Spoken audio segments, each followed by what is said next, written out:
Hello and welcome to Ag PhD. I'm Darren Hefty. And I'm Brian Hefty. Thanks for joining us today.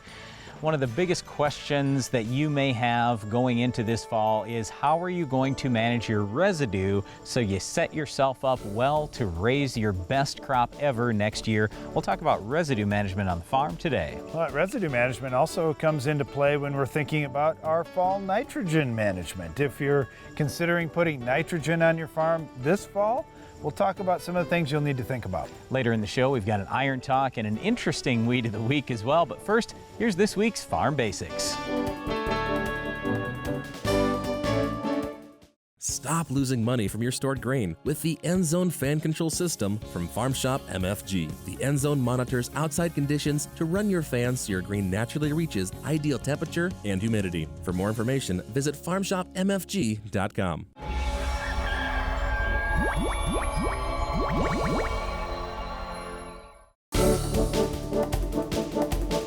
During our Farm Basics time today, we're going to talk about modes of action when it comes to herbicide control of weeds. Well, if you're not a farmer, or if you've never used a herbicide, you might be thinking, well, wait a minute, aren't all herbicides just the same? I use herbicide and it kills weeds. Actually, there are a lot of different modes of action, so a lot of different ways that a herbicide can work inside a plant. And it's often thought of like pharmaceutical products for humans. Well, you could take something for a runny nose or something different for a fever, perhaps. Well, wait, now a better example would be you could take 3 different things for fever that might all be from 3 different chemical families, and that's really what it comes back to. So we've got to look at what's the mode of action and what category does that really fall into, because ultimately what we're trying to do as farmers is just get the weeds under control. That's all we care about. But you may have heard, if you're a non-farmer, about weed resistance. So for example, you might have water hemp as a weed. It might be resistant to the ALS family of herbicides. It might be resistant to the glyphosate family of herbicides.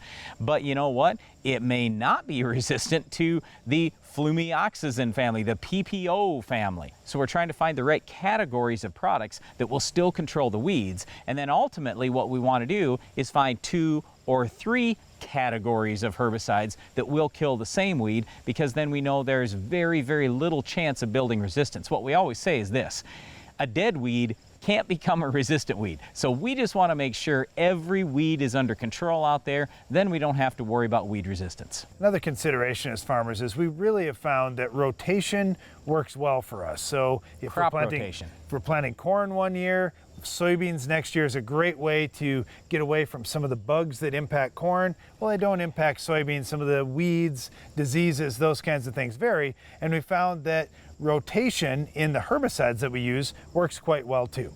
Okay, so when Darren talks about crop rotation, that's what we would call a cultural practice. And you might consider that another mode of action to control the weed. We certainly do. So we're trying to look at everything we can possibly do, whether it's getting good crop canopy, having better soil drainage, putting the rows closer together, a lot of those non-herbicide things. But today, really, we wanted to focus on, with herbicides, there are different, what we call modes of action, basically different categories of herbicides. We want to find multiple categories of herbicides and use multiple categories of herbicides to control our weeds all the time to prevent resistance. Well, one of those weeds we may be going after out in our fields is our weed of the week. Can you identify this week's weed? Who says harvest should be the only rewarding part of the season?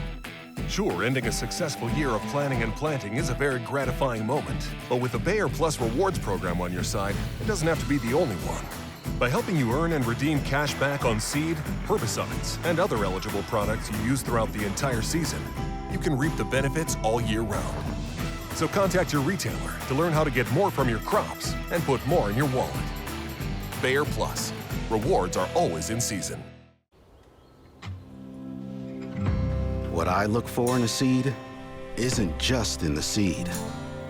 It's people I trust who get me the solve without the sell. Who show me where their seed fits, and even where it doesn't.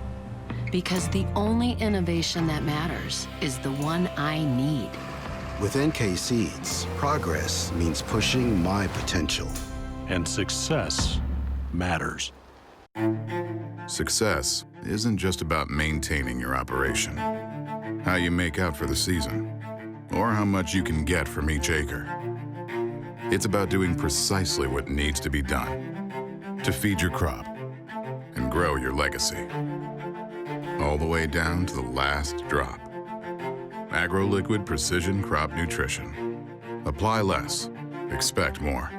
Find a retailer at agroliquid.com. When you apply phosphate fertilizer, it binds to calcium in the soil, becoming calcium phosphate, essentially tooth enamel. How much of this tooth do you think will become available to your crop? NutriCharge doubles your phosphate availability by protecting it from calcium fixation. Pentair Hypro Ultra Low Drift nozzles are your ideal choice for the Enlist E3 herbicide system, with coverage comparable to flat fans and with 90% less drift. ULD nozzles meet all required standards for Enlist applications and provide optimal performance of contact herbicides. Learn more at pentair.com/hypro. Wherever you are, whatever you're doing, whenever you want. In your life and on your farm, Case IH AFS Connect gives you more control. Monitor your operation, manage your fleet and your farm data your way. Case IH. Rethink productivity.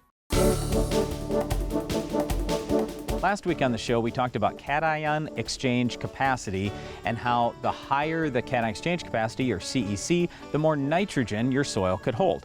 Well, this week we want to focus again on nitrogen management, but answer some of the other questions that go along with fall applications. First of all, you may be asking, wait a second, I don't even know if I want to apply nitrogen in the fall, or if nitrogen application in the fall is a good thing for my farm. That's a great place to start on your farm. With any practice that you're doing on the farm, question it. Wonder, why am I doing this, and what are the benefits and what are the drawbacks here? Because honestly, there are a lot of benefits, but there are also some potential drawbacks. Well, the biggest drawback is losing the nitrogen. So I always look at this two ways. Number one, it's the environmental risk, and if you're a non-farmer, then that's probably your number one concern. With nitrate, our big concern is leaching. It's going to go down into the ground. And what we really worry about here is two different things. It's the environmental side, hey, we don't want nitrogen in the water, but then also it's the economic side from the farm standpoint. Why spend money when you're going to lose it? That doesn't make any sense. So probably the number one thing that I always talk to people about with fall nitrogen is just put it on really late. Like where we farm, we're trying to hit it within about 2, maybe 3 weeks before the ground totally freezes up. Once the ground totally freezes up, you're safe. That nitrogen's not going anywhere. So then you have to look at, when am I going to plant in the spring? And what I always tell people is, look, if you're going to put nitrogen on in the fall, that should be a field that you're going to plant early in the spring. That should also be a field where you don't have risk that you're going to lose that from flooding. So, for example, we farm some ground on the Big Sioux River bottom. All right, well, on the Big Sioux River, every once in a while it floods and it literally washes out some of our ground. We're not putting fall nitrogen on ground like that because you never know what you're going to get for snowfall or early spring rains. So use your head, put your nitrogen in the fall where you know for sure you can plant next spring, and not just plant next spring, but plant early. Just after the ground thaws out, that's when you got to be out there, because the whole point is we want to get something growing as quickly as possible to use up that nitrogen. One practice that farmers will adopt if they're going to put nitrogen out in the fall, or if they're going to put it out a ways ahead of when the crop is going to need it, is to utilize a nitrogen stabilizer.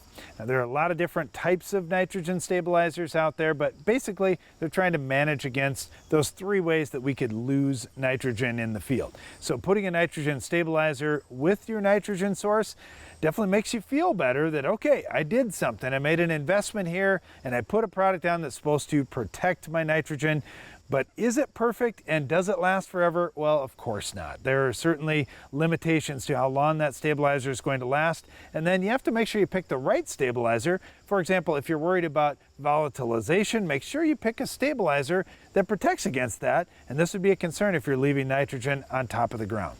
All right, Darren mentioned a couple things I just want to explain further. First of all, with a nitrogen stabilizer, the main point is we don't want ammonium, which is stable in the soil. It's going to lock in. It's not going anywhere because it is positively charged. The whole purpose of the stabilizer is to stop the ammonium from converting over to nitrate. When it gets to nitrate, well, now we've got a problem. Nitrate's negatively charged, it's leachable, and that's the big issue. So that's what most stabilizers will do. Darren said 3 different types of loss. He mentioned volatilization. That's when it goes up in the air. You also have to protect against leaching. That's the number one thing that we're concerned about in the fall. That's when it goes down. Or then there is denitrification, where basically your nitrogen can convert over to a gas again and go up in the air when sitting in wet soil. Of course, the other thing you have to consider is how much does my crop really need for nitrogen, and do I need to put a huge amount out in the fall? I'll give you a good example. A lot of times on our farm, my dad would say, well, we could have 200 bushel corn on a good year. It might only be 150 on the bad year. Well, why on earth would we put 200 out? We might put 100 out in the fall and then supplement with additional applications in season when we see what kind of crop we're going to get. The last thing I wanted to cover is what form of nitrogen should you put out in the fall? Let's put it this way. On our farm, I'm not putting out urea, and I'm not putting out liquid 28%. The reason why is because it's going to either be partially nitrate or going to be nitrate much more quickly than if, let's say, we put out ammonium sulfate or anhydrous ammonia. So ammonium sulfate and anhydrous ammonia we will put out in the fall. Again, we're going to be very careful about where we put it and how much we put on, but those forms can typically last a little bit longer in the soil without converting over to nitrate. As you can see, there are a lot of considerations if you're going to put nitrogen on in the fall that you need to work through to make sure you're making the best agronomic decision and also the best environmental decision around your farm. One other thing you may consider doing in the fall is controlling some weeds like our weed of the week. We'll show you how to stop this tough weed later in the show.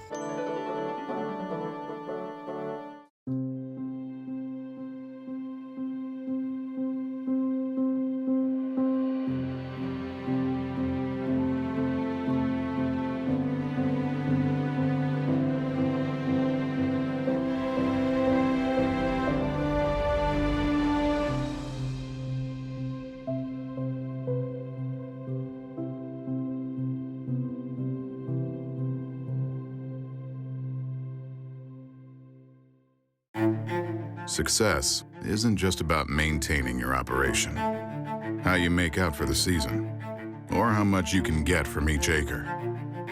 It's about doing precisely what needs to be done to feed your crop and grow your legacy, all the way down to the last drop. AgroLiquid Precision Crop Nutrition. Apply less, expect more. Find a retailer at agroliquid.com. Where we have run the Soil Warrior, we have harvested the best corn we have ever harvested in the history of Wrenwood Farms. Now, I'm kind of always wanting to push the envelope to see what else I can do to help enhance that emergence. Their ride is so much smoother. Their seed placement is even better. Where we had our best emergence and we've had our best yields was where we ran the Soil Warrior.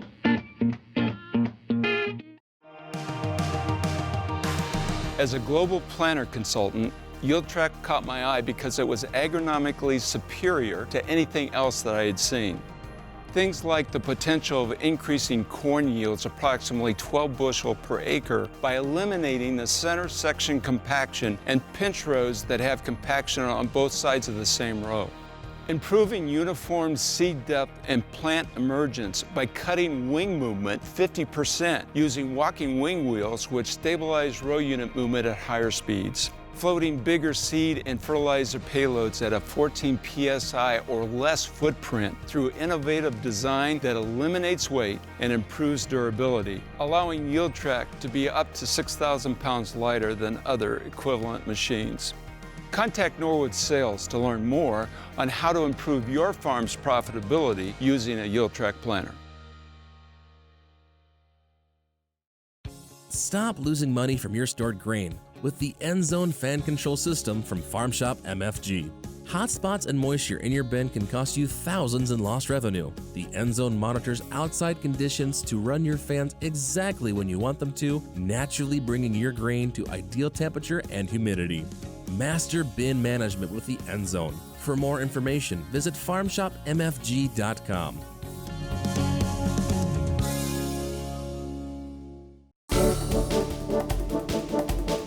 Darren and I get a lot of questions about residue management in the fall, and quite frankly, this is kind of a, I'll call it personal decision. It all depends on which direction you want to go. Do you want to till or do you not want to till? The number one thing that I want you to always be thinking about is you've got to set yourself up well for next year's crop.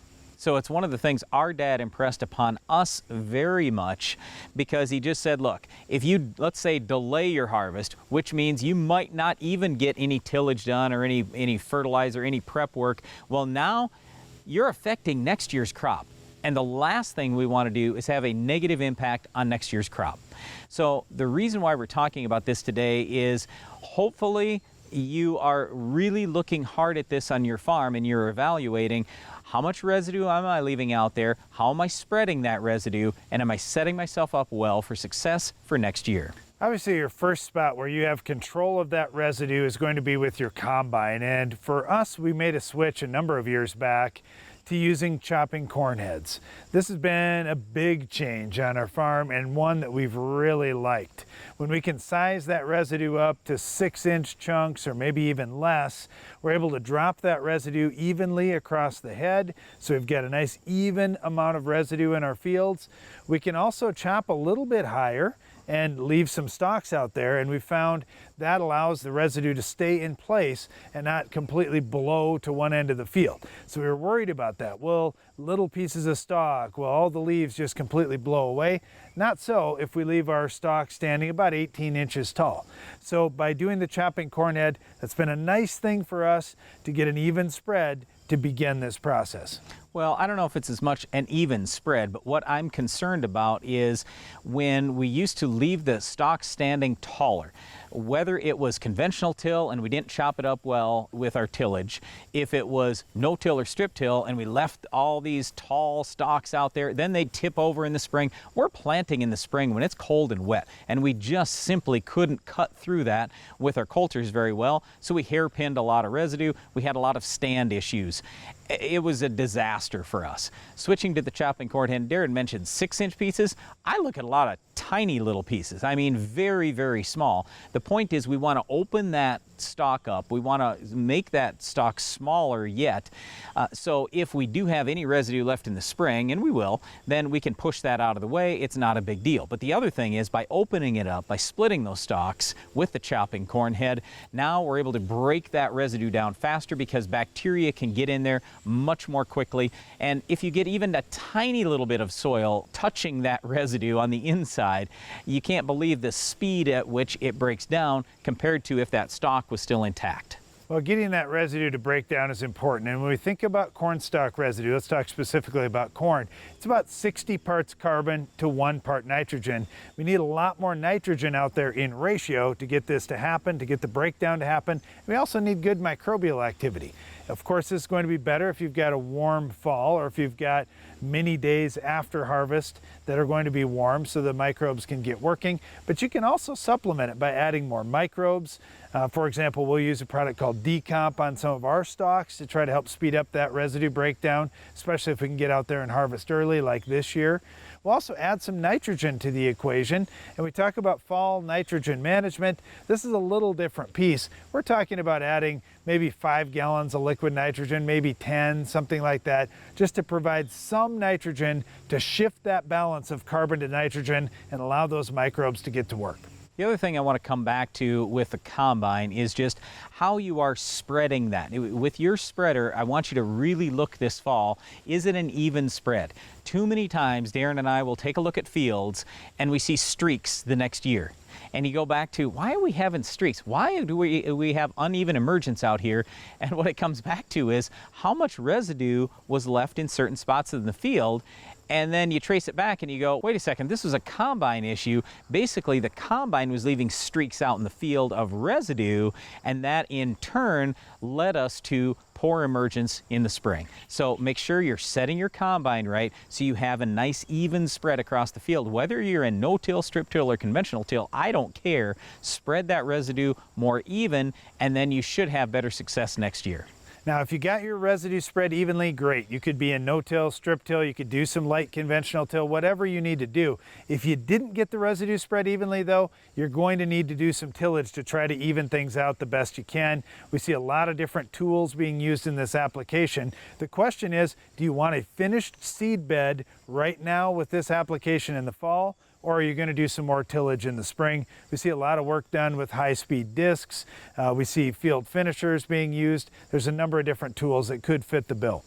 Well, once again, when it comes to residue management, it really starts with a combine. So just take a look at what you're doing with the combine, get a nice even spread out there.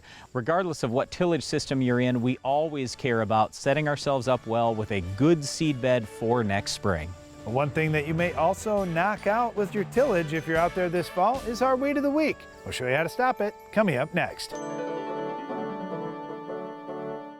The Weed of the Week is brought to you by Corteva Agriscience, Agriculture Division of Dow DuPont. Finish the fight against tough weeds with the Enlist Weed Control System.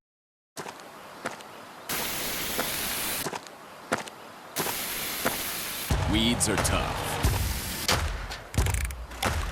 But we're tougher. With unrivaled weed control, reduced drift, and near zero volatility. So, who's tough now?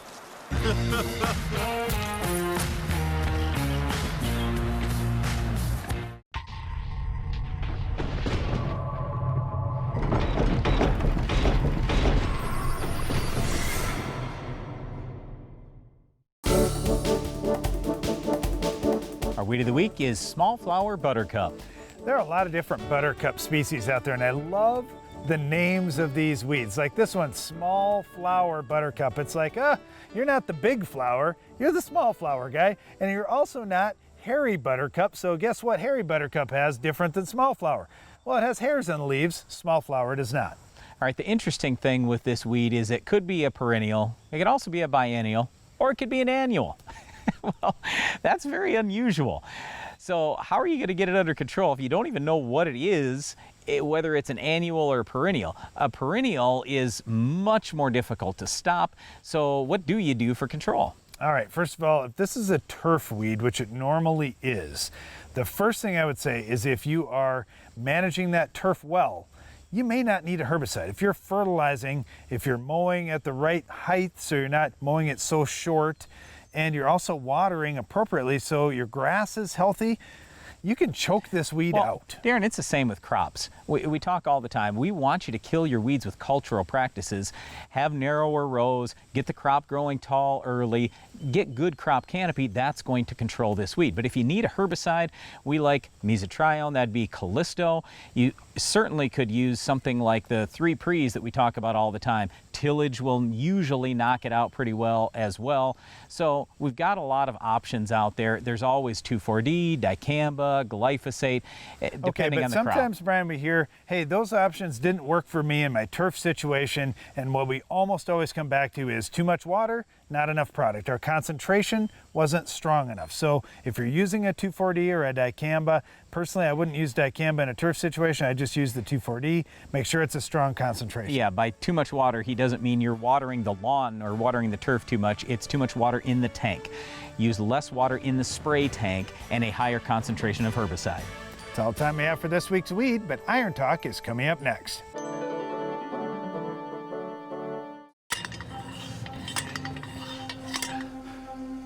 Call it a day. One more post. One more bucket. There's always one more to be done. One more field. To be earned. To be found. For us, it always has been. And always will be. One more bushel.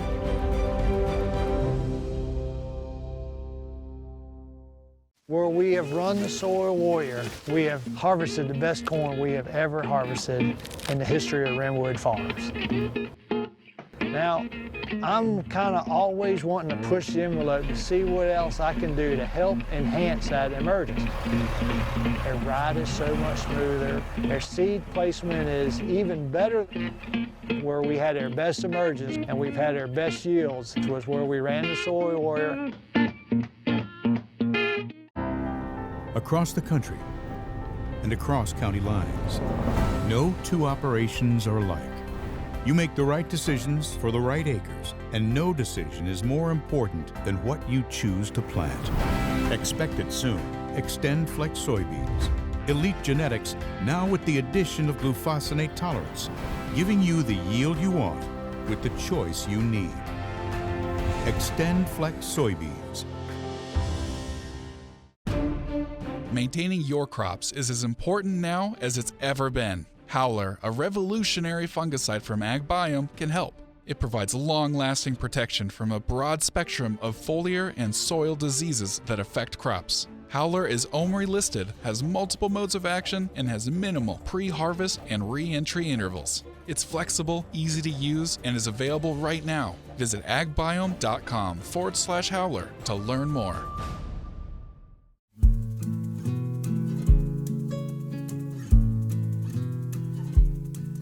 Find love, then give it all away.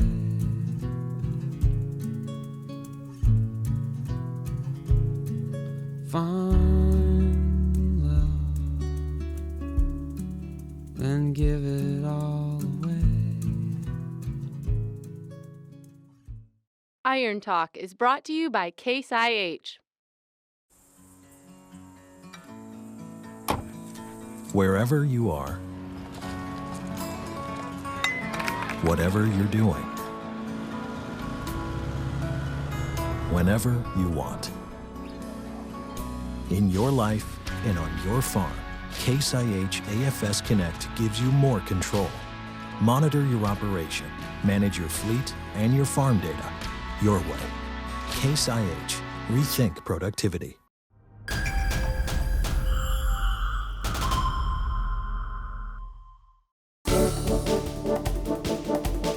It's harvest time and there are lots of higher maintenance pieces of equipment running on most farms. Today is a great time to focus on grease. With a few of the basics, here's this week's Iron Talk. Combines, grain carts, tillage tools, and more often run just one time a year, and it's been 10 months since many of them ran the last time.